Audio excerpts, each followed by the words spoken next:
বন্ধুরা, সম্পূর্ণ পর্ব দেখতে চ্যানেলটি সাবস্ক্রাইব করুন। কাকিমণি খুব সকালেই রান্নাঘরে নেমে পড়েছেন। নিজের হাতে রেহানের পছন্দের নাস্তা বানাতে বানাতে তিনি বারবার বলছিলেন, জীবনে অনেক ভুল করেছি, এবার অন্তত সবাইকে নিয়ে ভালো থাকতে চাই। দূর থেকে জেঠি সব দেখছিলেন। তিনি মনে মনে ভাবলেন, মানুষ যদি সত্যিই নিজের ভুল বুঝতে পারে তাহলে তাকে আর অতীত দিয়ে বিচার করা ঠিক নয়। এদিকে রূপাই ঠাকুর ঘরে দাঁড়িয়ে দুই হাত জোর করে প্রার্থনা করছিল। আজ রেহানের জীবনে আরেকটি গুরুত্বপূর্ণ পরীক্ষা। সে চোখ বন্ধ করে বলে, ঠাকুর, মানুষটা অনেক কষ্ট করেছে, আজ যেন তার কোনো স্বপ্ন ভেঙে না যায়। প্রার্থনা শেষ করে প্রসাদ হাতে নিয়ে সে রেহানের ঘরে যায়। রেহান তখন ফাইল, সার্টিফিকেট আর দরকারি কাগজপত্র গুছিয়ে শেষবারের মতো সব মিলিয়ে দেখছে। রূপাই হাসি মুখে প্রসাদ বাড়িয়ে দিয়ে বলে, এটা খেয়ে যান, আজকের দিনটা খুব সুন্দর যাবে। রেহান প্রসাদ খেয়ে মৃদু হেসে বলে, তোমার বিশ্বাসটাই আমার সবচেয়ে বড় সাহস।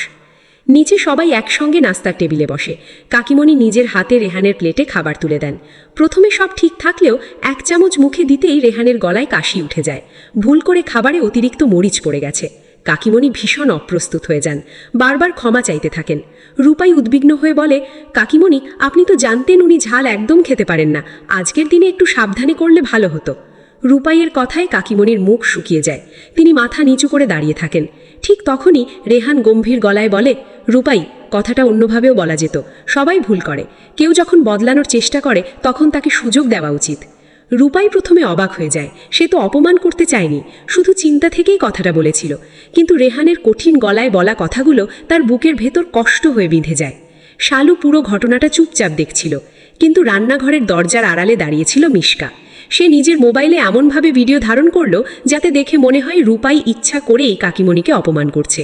ভিডিওটি সঙ্গে সঙ্গে সে মধুর কাছে পাঠিয়ে দেয়। মধু ভিডিও দেখে বিষাক্ত হাসি দিয়ে বলে, এটাই তো দরকার ছিল, এবার সত্যি নয়, ভুল বোঝাবুঝিই আমার সবচেয়ে বড় অস্ত্র হবে। রেহান অফিসের উদ্দেশ্যে বেরিয়ে গেলে রূপাই বারান্দায় দাঁড়িয়ে তার চলে যাওয়া দেখছিল। তার মনটা অদ্ভুতভাবে ভারী হয়েছিল।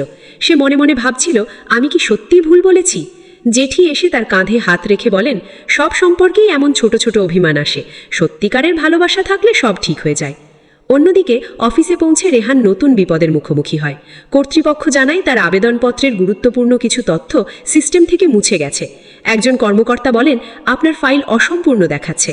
রেহান হতভম্ব হয়ে যায়। সে জানতো সব কাগজ ঠিকঠাক জমা দিয়েছিল। ঠিক তখনই একজন সিনিয়র কর্মকর্তা বিষয়টি খতিয়ে দেখে বলেন, এটা সাধারণ ভুল নয়, কেউ ইচ্ছা করে তথ্য পরিবর্তন করেছে বলে মনে হচ্ছে। এদিকে বাড়িতে বসেও রূপাইয়ের মন শান্ত হচ্ছিল না। সে বারবার রেহানকে ফোন করে, কিন্তু রেহান তদন্তে ব্যস্ত থাকায় ফোন ধরতে পারে না। এতে রূপাইয়ের দুশ্চিন্তা আরও বেড়ে যায়। ঠিক তখনই বিষ্ণু এসে জানায়, সে কয়েকদিন ধরে একটি কালো গাড়িকে বাড়ির আশেপাশে ঘোরাফেরা করতে দেখছে। বিষয়টি শুনে সবাই সতর্ক হয়ে যায়।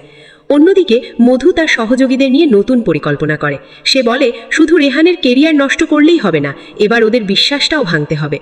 তখন তার একজন লোক জানায়, আমরা ভিডিওটা এমনভাবে ছড়িয়ে দিতে পারি যাতে সবাই ভাবে রূপাই পরিবারের কাউকেই সম্মান করে না। মধুর মুখে তৃপ্তির হাসি ফুটে ওঠে। সন্ধ্যায় রেহান বাড়ি ফিরলে দেখে রূপাই একা ছাদে বসে আছে। তার চোখ দুটো কান্নায় লাল। রেহান ধীরে ধীরে পাশে গিয়ে বসে। কিছুক্ষণ সবাই চুপচাপ থাকে। তারপর রেহান নরম গলায় বলে, সকালের জন্য যদি তোমার কষ্ট হয়ে থাকে আমি দুঃখিত, আমি শুধু চাইনি কাকিমণি আবার ভেঙে পড়ুন। রূপাই চোখের জল মুছে বলে, আমি কাউকে কষ্ট দিতে চাইনি, শুধু আপনার কথা ভেবেই বলেছিলাম।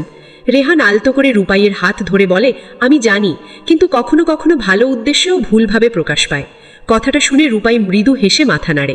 দুজনের ভুল বোঝাবুঝি ধীরে ধীরে দূর হয়ে যায়। কিন্তু দূরে দাঁড়িয়ে এই মিলন দৃশ্য দেখে মধু আরও ক্রুদ্ধ হয়ে ওঠে। সে বুঝতে পারে ছোটোখাটো ঝগড়া দিয়ে রেহান আর রূপাইকে আলাদা করা যাবে না। তখন সে ফোন করে রহস্যময় এক ব্যক্তিকে বলে, দ্বিতীয় পরিকল্পনা শুরু করো, এবার এমন প্রমাণ তৈরি করো যাতে সবাই রেহানকেই দোষী ভাবে। রাত গভীর হলে অফিস থেকে বাড়ি ফেরার পথে রেহান লক্ষ্য করে একটি কালো এসইউভি দীর্ঘক্ষণ ধরে তাকে অনুসরণ করছে। সে কিছু না বোঝার ভান করে হাঁটতে থাকে।